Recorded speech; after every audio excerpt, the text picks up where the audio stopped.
Hey there, you're listening to The Mighty Mommy with some quick and dirty tips for practical parenting. Have you ever spent your time fixing a nice dinner for your family? Everyone sits together at the dining table and the wonderful meal you've prepared is eaten by all family members? That's never happened to me either, unless dinner was hot dogs and macaroni and cheese. Sure, my husband and I eat our meals happily, but sometimes I feel as though our kids are the pickiest eaters in the world. As it turns out, according to some of the email I've received in the last few weeks, I'm not alone in the way I feel. One specific listener, Susie, wrote in expressing that her twin toddlers only like to eat macaroni or yogurt. She's singing my song right there. My kids are the same way. Not only that, but my 4-year-old is very hesitant to try anything new. And if my 2-year-old son sees his big sister turning her nose up at something, he's quick to repeat the behavior.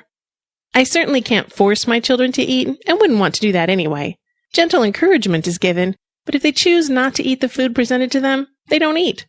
I let them know that this is their meal, and if they don't eat it, there won't be any further food offered until the next meal. It's important to be consistent, and I stick to my guns. Most of the time.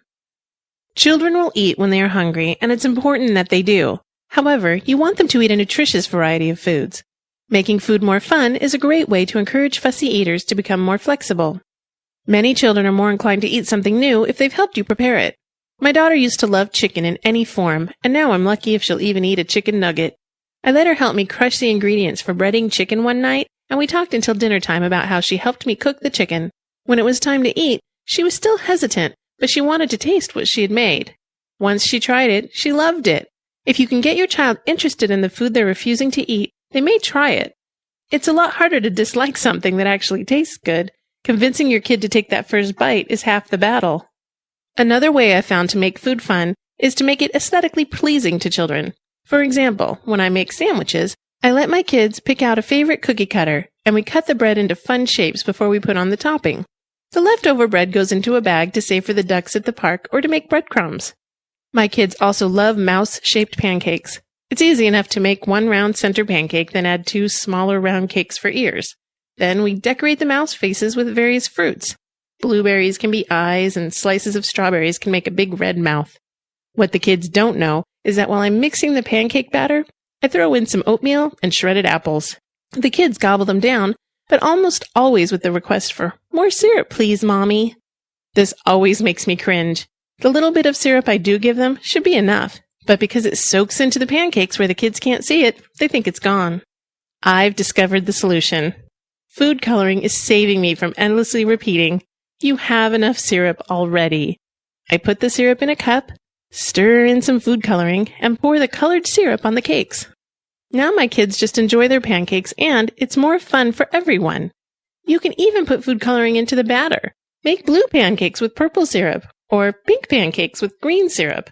Of course, your kid's favorite food may still be mac and cheese, but that doesn't have to be a problem. The key here is to make something they already love into something more nutritious than it already is. If your children aren't eating enough proteins, fruits, or vegetables, you may want to consider sneaking these items into the foods your kids already love. Jessica Seinfeld wrote an entire cookbook of recipes designed to help your kids eat healthy. It's called Deceptively Delicious and was recommended by a fellow mommy blogger, The Wicked Stepmom, who's having great success with the recipes. You can read her post about her successes with the cookbook on her blog. I'll include a link in the transcript. That's it for now. I hope you've enjoyed the show. Thank you for listening. I'd like to ask you to please take a moment to complete the listener survey that you find in the sidebar at the Mighty Mommy website. The website is mightymommy.quickanddirtytips.com.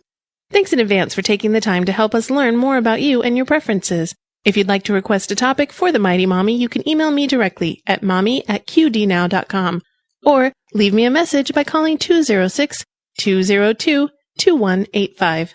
You can also read the full transcript of this podcast at quickanddirtytips.com, where you can leave comments and check out the other great podcasts. We have a new member on our network. Be sure to check out the Sales Guy's Quick and Dirty Tips for Getting the Deal Done.